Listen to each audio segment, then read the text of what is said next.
Look, I won't lie to you.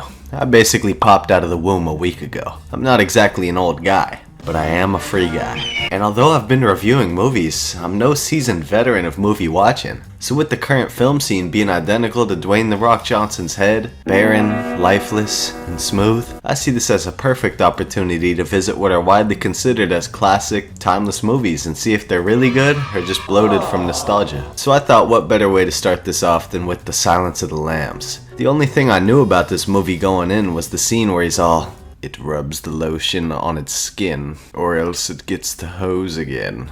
Which, by the way, does not work as a pickup line. Trust me. And now that I've seen the movie, I can confidently say, take that nostalgia and throw it out the window, because this movie was amazing. The Silence of the Lambs is a psychological thriller crime movie that follows a young FBI agent in training named Clarice Starling as she gets tasked with finding a serial killer on the loose who's known by the name of Buffalo Bill. Which in the movie they explain that he's called this because he likes to, quote, skin his humps. Which if you're not following means he skins his victims. And if you're still not following, they're calling his victims Buffalo because they're a bit on the larger side. And if you're still not following, it means he's hunting some large marge. In hopes of helping find the identity of Buffalo Bill, Clarice visits an infamous cannibal locked up in maximum security named Hannibal Lecter. Now, this guy is what made the movie really special. He's set up as a very imposing and mysterious force right from the very first conversation with Clarice, right off the bat trying to antagonize her by making fun of her accent in an apparently unscripted scene. And that accent you've tried so desperately to shed, pure West Virginia.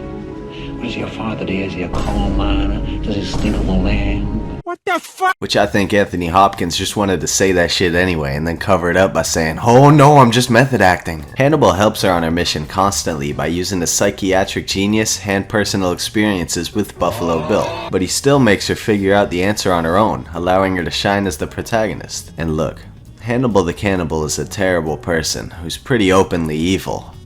But to be honest, he seems kinda chill. I know I shouldn't be rooting for this guy, but when he was talking about eating some guy's liver with fava beans, I mean shit bro, save me a plate. And I can't seem to put my finger on why, but I felt a sort of connection to him, like we're one and the same. A big part of that probably being our similar backgrounds as highly respected psychologists.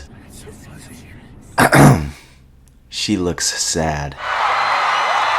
Well, that, or our common interest of eating people. But Anthony Hopkins did a really great job in this role. When he ate that one guy, it did look like they were making out, but he really seemed to care for Clarice. As for Clarice, I genuinely think she's one of the best female protagonists I've ever seen. She's likable, personable, smart. She did have some weird thing going on with Hannibal the Cannibal, but I mean, you win some, you lose some. There's never any jingling the keys of girl power in front of us like we're babies, cause she doesn't need it.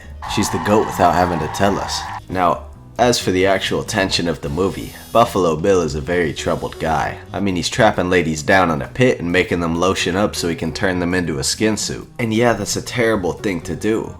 But if you're gonna do it, you might as well do it efficiently. I really don't think he needed to go through all the trouble of doing that to all those victims. I mean, one Lizzo would have given him like 13 skin suits. While intimidating, Buffalo Bill is a very strange character. I mean, he's making a booby suit and had a very weird scene of him dancing all creepy like in a mirror saying, "No!"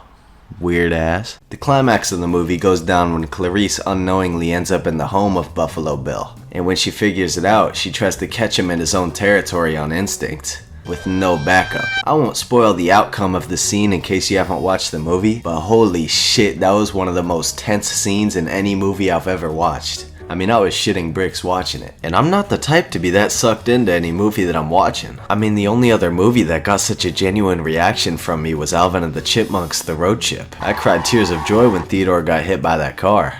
I hate that little dumbass. And I wasn't the only one shitting bricks. Clarice was damn near about to drop that gun with the amount she was shaking. And I can see why. That house was creepy as hell. If I was there, I would have just said good luck to that lady in the pit and jumped out a window. I'll be damned if someone with that hairline kills me. Overall, I can't really think of a single problem with this movie. There were excellent performances from the whole cast, and I was hooked onto the story the entire time, never getting bored once despite my TikTokified brain rot. I can see how this movie wouldn't be for everyone, given that there's no one-liners after every mystery they solve, but in my view, I'm gonna give The Silence of the Lambs a Tweedle patented score of 9 out of 10. I would have given it a 9.5, but I got jump scared by that scene of Buffalo Bill naked with his dingle tucked in between his legs, and I did not like looking at that. So if you haven't watched The Silence of the Lambs, watch it. And if you have, I'm gonna eat you.